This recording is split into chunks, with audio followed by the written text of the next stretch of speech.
Afrodita, jemi këtu afër detit, afër mbretit. Kam një pyetje interesante.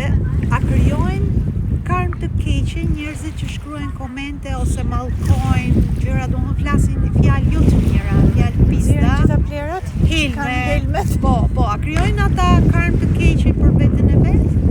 Pyetje shumë e mirë, fakt, sepse kjo shkrimi i komenteve është një fenomen, domethënë, i pandalueshëm tek njerëzit, sidomos në shqipfolësit. Po, edhe kudo dhe në botë. Tani duhet kemi parasysh çfarë thot Victoria Vediko si ligjet hyjnore të multiversit për këtë gjë. Po. Atëherë, në qoftë se dikush shkruan komente, Po.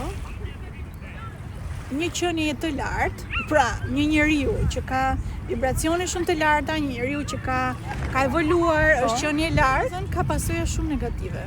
Janë shumë të fuqishme pasojat negative.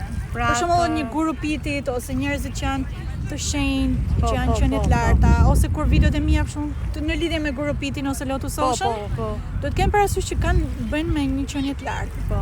Dhe kur sillesh keq me qenie të lartë, automatikisht, pra. Kurse në qoftë se një njeri i shkruan komente të këqija, një njeriu që nuk është qenie e lartë, pra një njeriu me si qenie e ulët, Po. një njeri që nuk ka vibracione të larta, nuk ka si pasojë negative komente që ata shkruajnë negative për ta.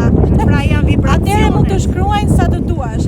Varet kujt i shkruan. Për shembull, në qoftë se shajnë ose shkruajnë kundër gjërave, për shembull që nuk janë të natyrshme, që nuk janë hyjnore, që janë falsitete, atëherë komentet negative nuk ka as problem. Janë okay. Pra nëse një qenie është hyjnore, ti po thua këtë gjë. Nëse një qenie, në qoftë se shkruan komente negative dhe shan një qenie të lartë, atëherë karma është aq e keqe sa që mund të vuash jo në një jetë, por në disa jetë. Pra janë varet nga fuqia e kësaj qenies. Po, se një person për shembull që është falso në Instagram, ti po thua që është falso, për shembull këta që janë VIP-a, në thonjza, janë problem për ata nuk ka. Pra sepse nuk janë fuqishëm. Varet kujt i shkruan.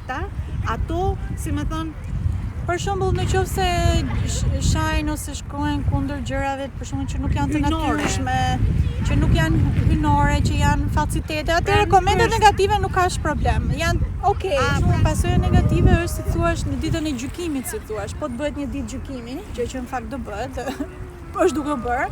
Në ditën e gjykimit, si thua, nëse ti ke kryer një karma të keqe, për shembull ke shajë një qenie të lartë, atëherë ajo do të përdoret kundra teje në ditën e gjykimit, do të thotë ja shiko ku i ke shkruar, çka ke bërë, është si dokument. Wow. Kështu që domethënë duhet kemi kujdes kujt i shkruajmë, përdorni logjikën, sepse çdo veprim ka një pasojë.